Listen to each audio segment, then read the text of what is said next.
Magandang buhay mga bata! Tara, samahan ninyo akong matuto kasama si Teacher Aika, your online teacher. Please don't forget to subscribe, like, share, and hit the notification bell for more videos. Thank you! Matatag Curriculum, English Grade 4, Quarter 4, Lesson 1. Our topic for today is about comprehending literary text, elements of a short story. This is Teacher Aika, your online teacher. Let's start! Content. Topic 1, comprehending literary text. Subtopics. First, identifying elements of a short story. Second, sequencing of events of a story. Third, understanding the narrator's voice. Fourth, summarizing or retelling the main events of the story, using own words, focusing on the most important parts. And fifth, making connections between the story and students' experiences. Day 1 to 2. Let us have first a short review. Think, pair, share. Talk about these questions with your classmates. First, who can tell me what the story is? Second, what are some of your favorite stories? Third, what makes a good story? And fourth, what makes a story interesting and fun to read or hear? Take a minute to think on your own. Recall what you love about stories. Maybe a favorite character, a memorable moment, or an exciting twist. Let your imagination flow. This is another Think, Pair, Share activity. First, find a partner and share your thoughts on what makes a great story. Listen to each other and add to your partner's ideas. And third, think about these questions. Who are your favorite characters? Where do stories usually happen? And what makes a story exciting and fun to read? Happy sharing!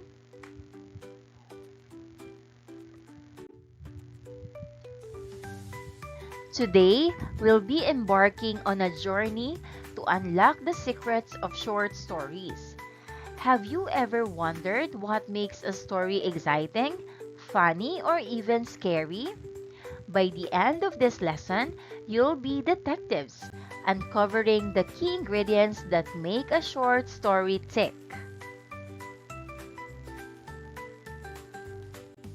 So before we start our lesson, let's have some questions. First, what do you call the people in the story? The answer is characters. Second, where and when does the adventure take place? The answer, setting.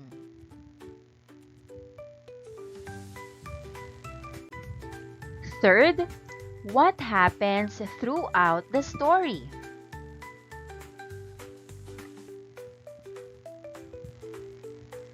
The answer, plot.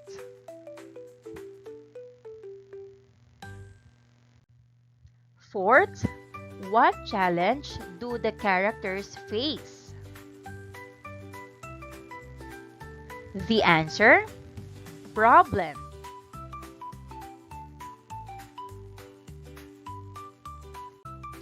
Fifth, what's the underlying message or lesson learned? The answer, theme.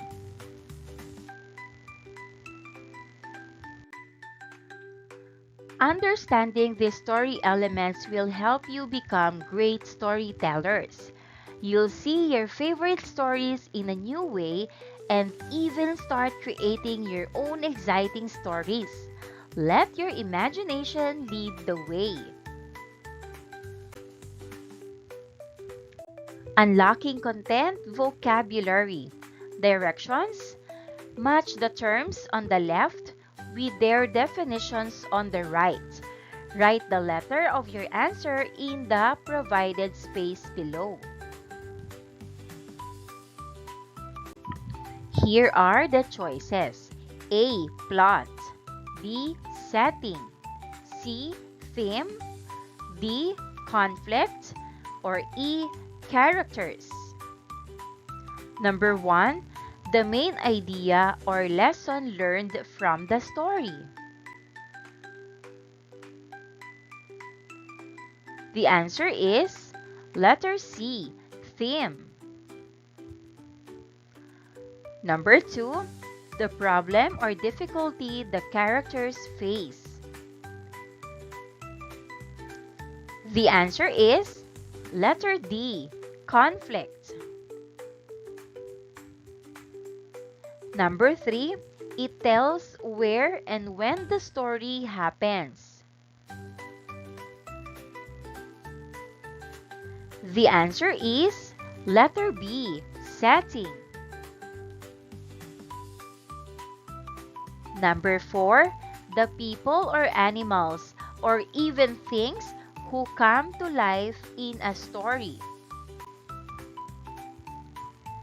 The answer is letter E. Characters. Number 5. The sequence of events that takes place in a story. It is like the path or plan of the story. The answer is letter A. Plot.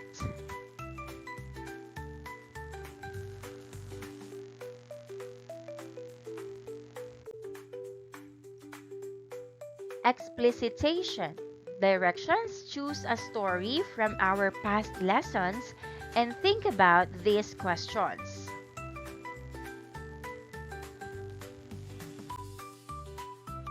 Characters. Who are the main characters in the story?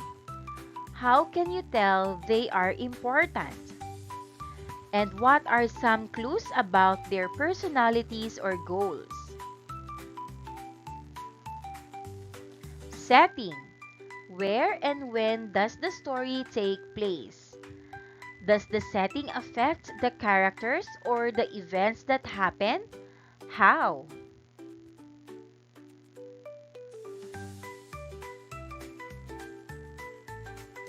Plot.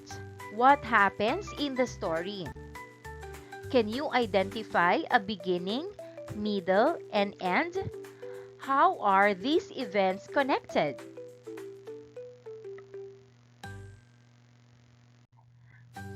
Problem.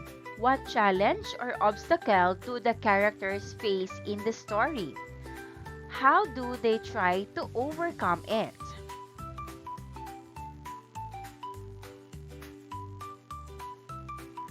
Theme. What is the main message or lesson learned from the story? Is there something the story wants us to think about?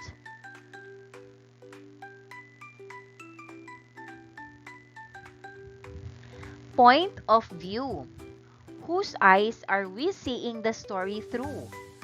Is it someone in the story saying I and me?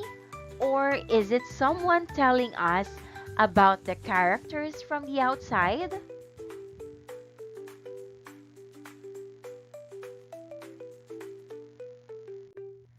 Worked example. Plot. Plot is the sequence of events in a story tied to the central conflict.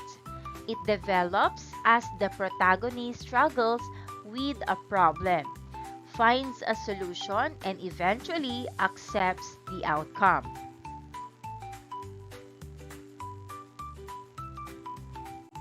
Let's have first the parts of a plot. First is exposition, the introduction of characters, setting, and conflict, providing all the necessary background information. Second is conflict, the incident that leads the main character to conflict and begins the plot. Third is rising action. The conflict develops and takes on newer, more complicated incidents leading to the climax. Fourth is climax. The conflict reaches a peak which then leads to a change in the course of events, giving the reader a new insight on the events of the story. Fifth is the falling action. The conflict gets resolved and the action slows down. And the last one is resolution. The conflict ends, leaving the reader fulfilled.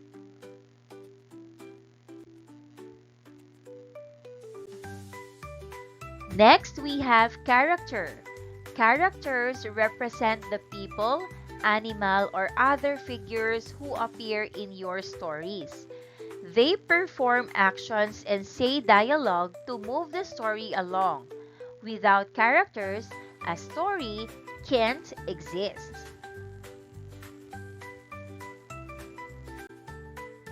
Setting. The setting establishes a time, place, and environment in which the characters and events of the story are based.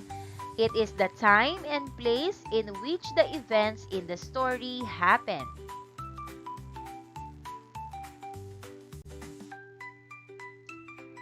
Point of view refers to the writer's perspective in telling the story, influencing how the reader interprets characters, events, and details.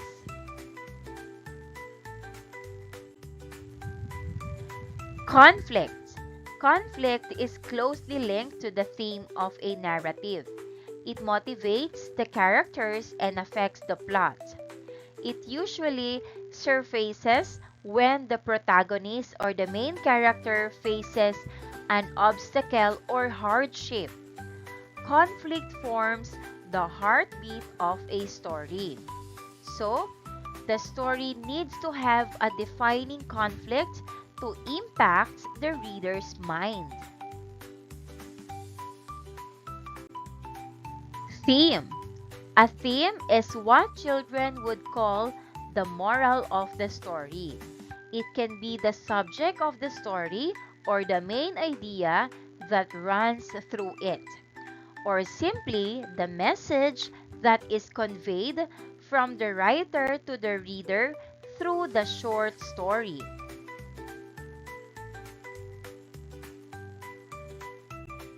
Activity number 1. Let's read The Lost Cat and answer key questions about the characters, setting, problem, solution, and lesson to review the elements of a short story.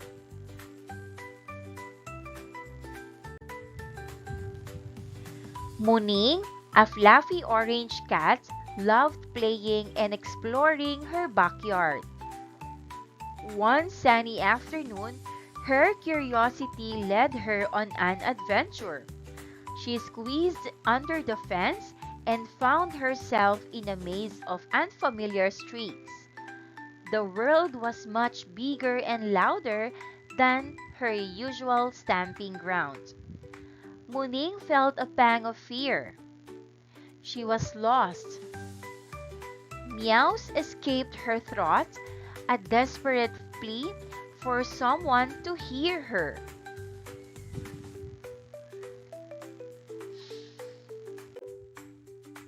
Meanwhile, Muning's owner, Brando, realized his furry companion was missing. Panic surged through him. He called her name, searching every nook and cranny in the backyard. When despair began to creep in, a flash of orange fur caught his eye. behind a bush. Relief washed over him as he ran towards it, calling Muning's name. Muning, overjoyed at hearing the familiar voice, purred loudly and rubbed against Brando's legs when he scooped her up. Back in her haven, Muning snuggled cheerfully in Brando's arms, feeling safe and loved. The little adventure reminded her that even familiar places could seem scary when one is lost. It was best to stay close to home, or better yet, with her beloved owner. Let's answer the key questions. Setting. First, where does the story take place? The answer, the story takes place in Muning's backyard and the unfamiliar streets. Second, does the setting change throughout the story? The answer, yes. The setting changes from the backyard to the streets and then back home. Third, how does the setting make Muning feel lost and scared? The answer, the unfamiliar streets are big and noisy, making Muning feel lost and afraid. Key questions, characters. Fourth, who are the two main characters in the story? The answer, the two main characters are Muning, the cat, and Brando, her owner. Fifth, how does Brando react when he realizes Muning is missing? The answer, Brando panics when he realizes Muning is gone and feels relieved when he finds her.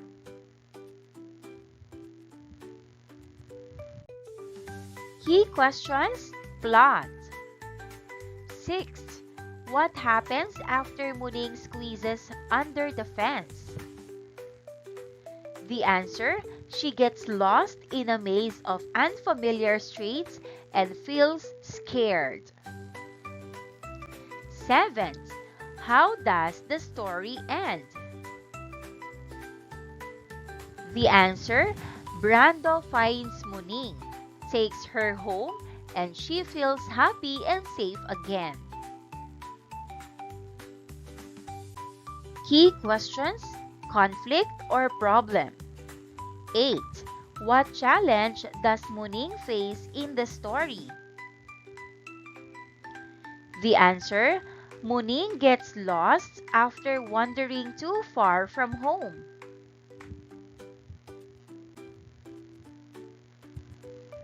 Key questions, theme.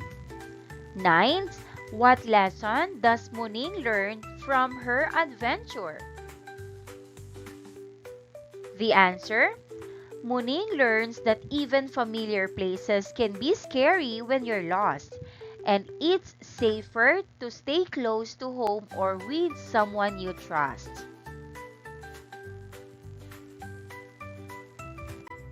Key questions, point of view. 10. Who is telling the story, Muning herself or someone else? The answer, the story is told by someone else, third-person point of view. Lesson of the story. The Lost Cat teaches us that even familiar places can become scary when we are lost. It is important to stay close to home or with someone we trust to stay safe.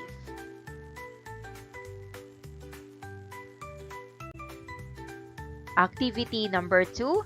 From the given short clip, have students identify the elements of short story that you can find and summarize the short video clip using the plot diagram.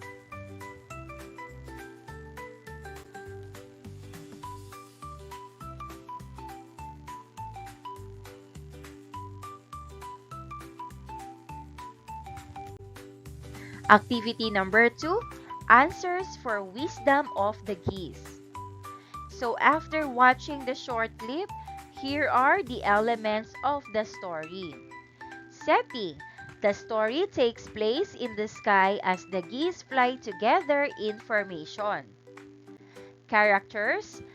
The main characters are the geese flying in a V formation. Plot. The geese fly together in a V shape, supporting each other. When one goose gets tired or sick, others stay with it until it recovers. They take turns leading to help the group stay strong. Conflict. The geese face challenges like fatigue, weather, and long journeys requiring teamwork and cooperation to succeed. Theme. The story teaches teamwork, leadership, and mutual support.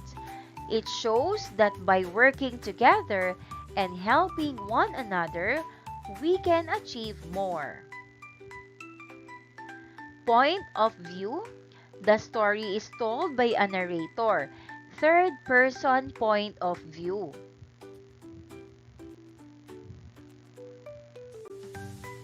Now, let's answer the wisdom of the geese plot diagram. First, exposition. The geese fly together in a V formation, helping each other. Second is conflict. One goose becomes too tired or sick to continue flying,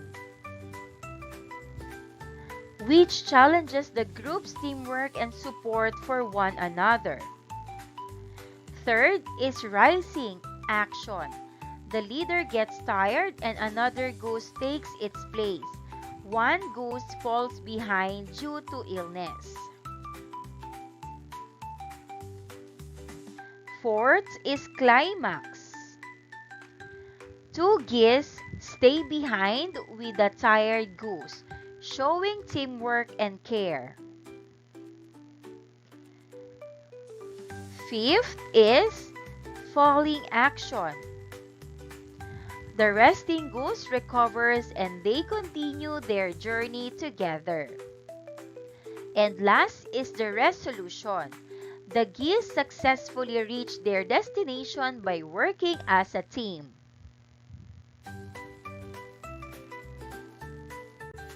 Activity number 3, speaker's point of view.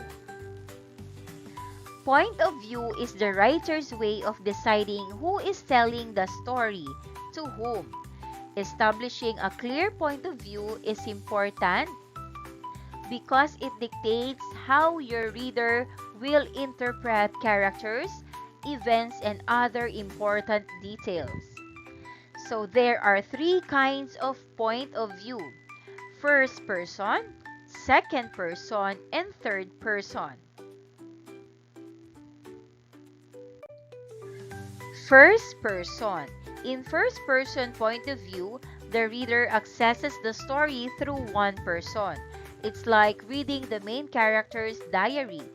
The reader will notice pronouns like I, me, my, mine, we, us, our, ours. Second person. Second person point of view uses the pronoun you. This point of view establishes the reader as the protagonist or main character. It is the most difficult point of view to maintain in a longer piece of creative writing.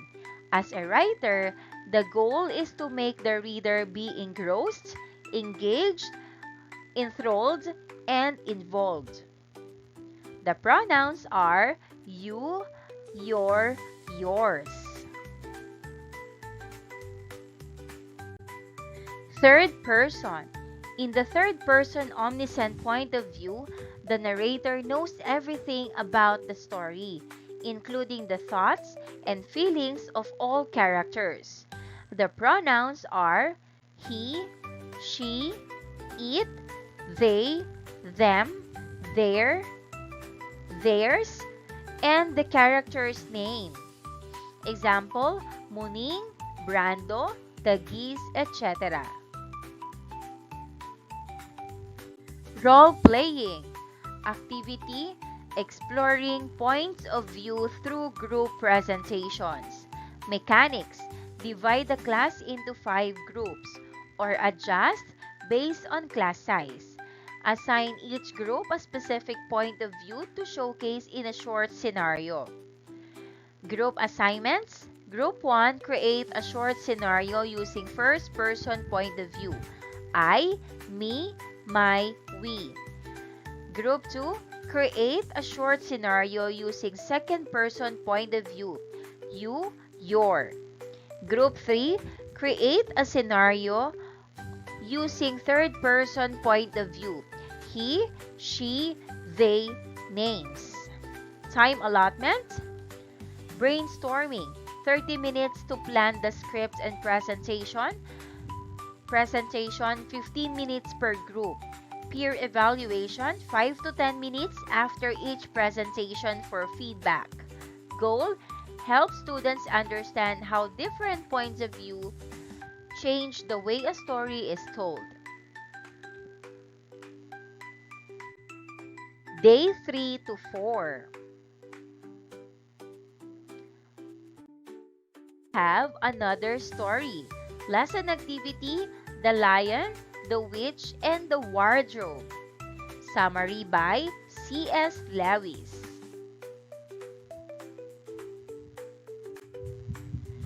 During World War II, the Pevensie siblings, Peter, Susan, Edmund, and Lucy, find themselves uprooted from their London home and sent to live with the eccentric Professor Kirk in the countryside. Little do they know, a magical wardrobe awaits them, holding the key to a fantastical world. Thrust into Narnia, a land trapped in perpetual winter by the White Witch's curse, Lucy stumbles upon the first sign of trouble when a kind of fawn named Tumnus betrays her. Meanwhile, Edmund, lured by the witch's enchanted Turkish delight, makes a terrible choice and joins forces with her, betraying his siblings in the process. The story unfolds from a third-person perspective, allowing us to witness events through the eyes of various characters and understand their motivations. We see conflict unfold, a battle between good and evil. The White Witch seeks to maintain her iron grip on Narnia through fear and control, while Aslan, a majestic lion representing courage and sacrifice, strives to liberate the land with the help of the Pevensies.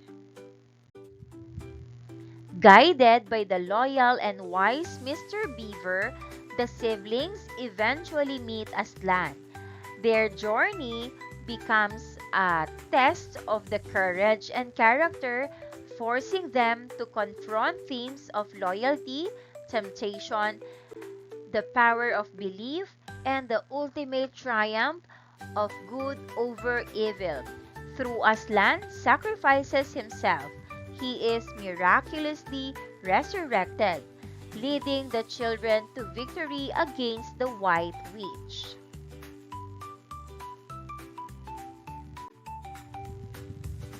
The Pevensies ascend the thrones of Narnia, experiencing adventures and personal growth as kings and queens. But their time in this magical land is not meant to last. Eventually, they are returned to their own world through the wardrobe, forever changed by their fantastical experiences. Though no time has passed in their world, they carry the lessons learned in Narnia deep within their hearts.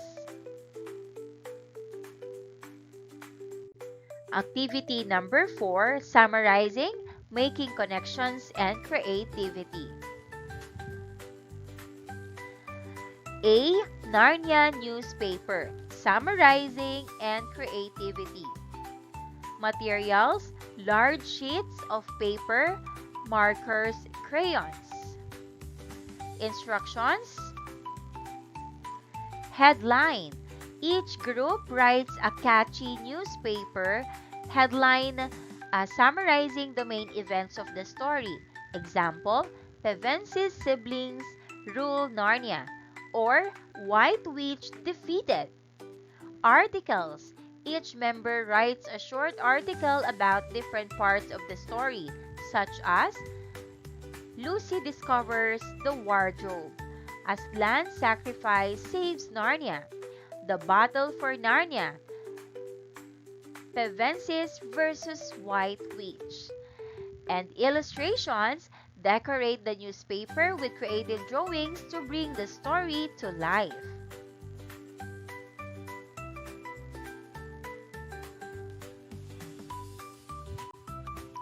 B. Real-world connection, making connections and problem solving. Discussion questions. How does the battle between good and evil in Narnia relate to real-life situations? Think of a problem at school or home. How can you see or use courage and cooperation like the Pevensis to solve it? Creative task. Each group creates a skit or a poster showing how the story's lessons appeal to real life. Present your work to the class. And our goal is to help students connect literature to real life while fostering teamwork, creativity, and problem-solving skills.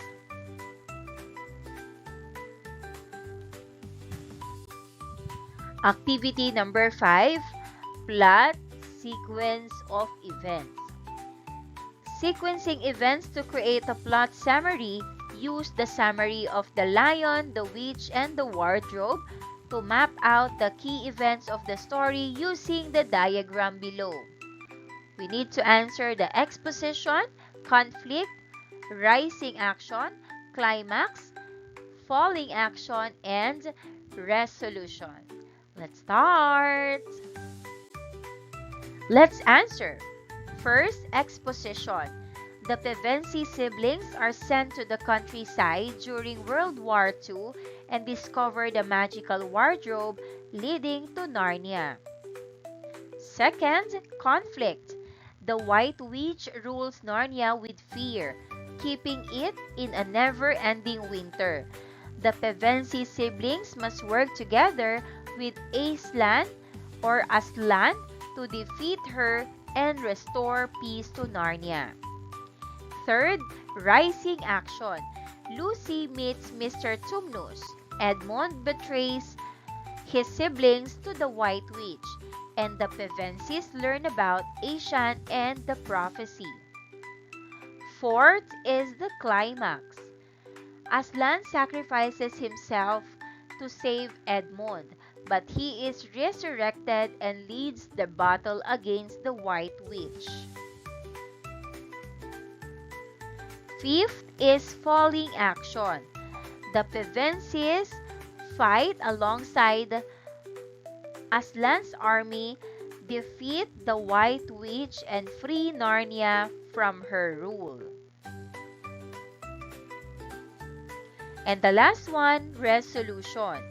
The siblings become the rulers of Narnia but eventually return to their world, forever changed by their experiences.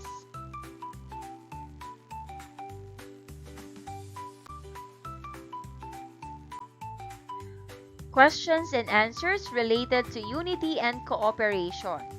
First, the story shows how Peter, Susan, Edmund, and Lucy work together to defeat the White Witch. Can you imagine any examples from the story where the Pevensie siblings helped each other? The answer, Peter protects Edmund in battle, even after his betrayal. The siblings also follow Aslan's plan and fight together to free Narnia. Second, in the story, the Pevensies also meet other characters who help them. Can you remember who these characters are and how they work together with the siblings to achieve their goals? The answer, Mr. and Mrs. Beaver guide them to Aslan and provide shelter. Aslan sacrifices himself to save Edmund and leads the fight against the White Witch. Third, think about your classroom. How can you and your classmates work together as a team to make learning fun and successful for everyone? The answer, helping a classmate who is struggling, sharing ideas in group projects, and respecting each other's opinions. Fourth, have you ever been part of a situation where working together with others help you achieve something great? Share an example from your own life where teamwork made a difference. The answer, example, completing a group project successfully, winning a sports game by cooperating, or organizing a school event together. Here's the lesson of the story. Just like Narnia, teamwork and unity help us overcome challenges in real life. Learners' takeaways. Imagine you are telling a story to your friend. Why is it important to know who the characters are, what happens to them or plot, where the story takes place or setting, and the main problem they face or conflict? Complete the prompts below. First, I have learned that blank. I realized that blank. Reflection on learning. Answer these questions and share your answer to your classmates. First, did any of the story elements we discussed today, such as characters, plot, setting, conflict, or theme, seem confusing? Second, which activity did you find the most enjoyable?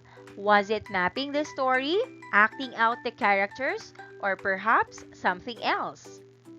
And third, this week we have explored a variety of stories. Is there a particular aspect or story you're curious about and would like to explore further?